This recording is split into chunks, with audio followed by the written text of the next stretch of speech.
Hi everybody, welcome to the next chapter of The Witches, written by Roald Dahl and illustrated by Quentin Blake. And we are on chapter 11 now, and this one is titled The Ancient Ones. The Grand High Witch stood on the very centre of the platform, and those dangerous eyes of hers travelled slowly around the audience of witches who were sitting so meekly before her.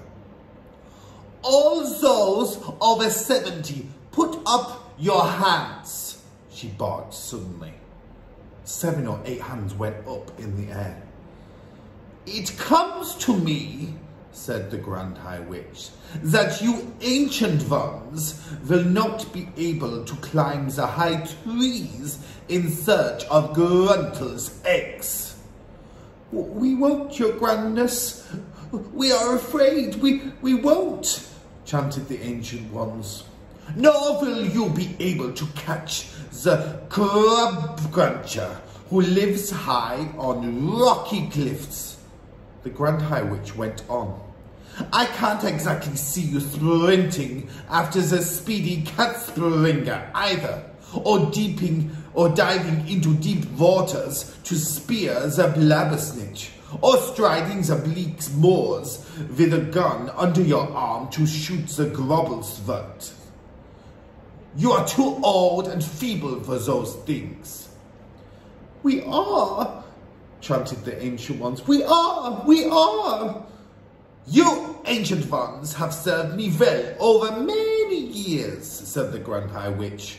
I do not wish to deny you the pleasure of bumping off a few thousand children each, just because you have become old and feeble. I have therefore prepared personally my own hands a limited quantity of delayed action mouse maker, which I will distribute to the ancient ones before you leave the hotel. "Oh, thank you, cried the old witches. "You are far too good to us, your grandness. You are so kind and thoughtful. Here is a sample of what I am giving you," shouted the Grand High Witch. She fished around in a pocket of her dress and brought out a very small bottle. She held it up and shouted, "In this tiny bottle is 500 doses of mouse maker. It's enough to turn 500 children into mice." I could see that the bottle was made of dark blue glass, and it was very small, about the same size as the ones you can buy at the chemist with nose drops in them. "Each of you ancient ones will get 2 of these bottles," she shouted. Thank you, oh, most generous and thoughtful one," chorused the ancient witches. "Not one drop will be wasted. Each of us will promise to squish and squallop and squiggle 1,000 children." "Our meeting is over," announced the Grand High Witch. "Here is the timetable for the remainder of your stay in this hotel. Right now, we must all go out onto the Sunshine Terrace and have tea with that ridiculous manager. Next, at 6 o'clock tonight, those witches who are too old to climb the trees after Gruntle's eggs will report to my room to receive 2 bottles each of mouse maker. My room number is 454. Do not forget it. Then, at 8 o'clock, all of you will assemble in the dining room for supper. We are the lovely ladies of the RSPCC, and they are setting up 2 long tables specially for us. But do not forget to put the cotton plugs up your noses. The dining room will be full of filthy little children, and without those nose plugs, the stink will be unbearable. Apart from that, remember to behave normally at all times. Is everything clear? Any questions?" "I have one question, your grandness," said a voice in the audience. What happens if one of the chocolates we are giving away in our shops gets eaten by a grown-up? That's just too bad for the grown-up, says the Grand High Witch. The meeting is over, she shouted. Out you go! The witches stood up and began gathering their things together. I was watching them through the crack and hoping to heaven they would hurry up and leave so that I might be safe at last. Wait! Shrieked one of the witches in the back row. Hold everything! Her shrieking voice echoed through the ballroom like a trumpet. All the witches suddenly stopped and turned and looked towards the speaker. She was one of the taller witches, and I could see her standing there with her head tilted back and her nose in the air.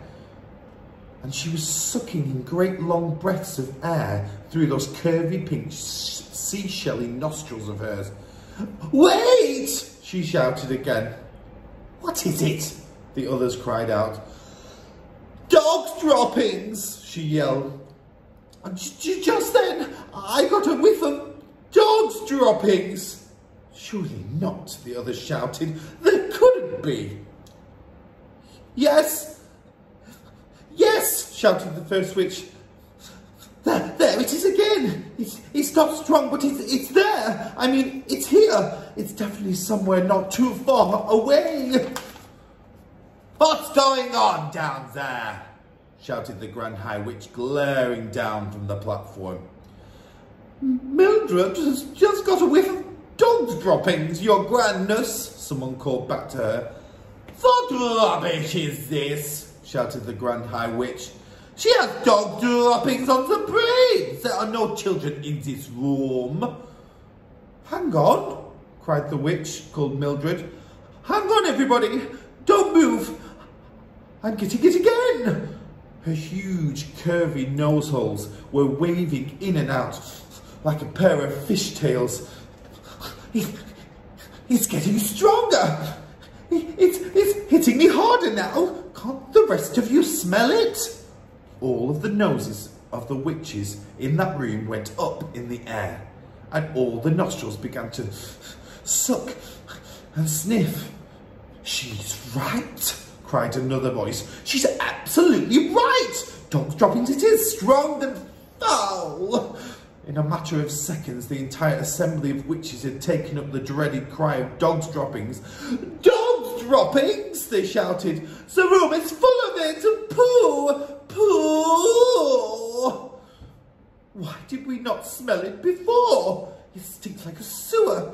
Some little swine must be hiding not so far away from here. Find it, screamed the Grand High Witch. Track it down. Ootle it out. Follow your noses till you find it. The hairs on my head were standing up like the bristles of a nail brush, and a cold sweat was breaking out all over me. Ootle it out, this small lump of dung, screeched the Grand High Witch. Don't let it escape. If it is in here, it has observed the most secret things. It must be exterminated immediately. That's the end of that chapter.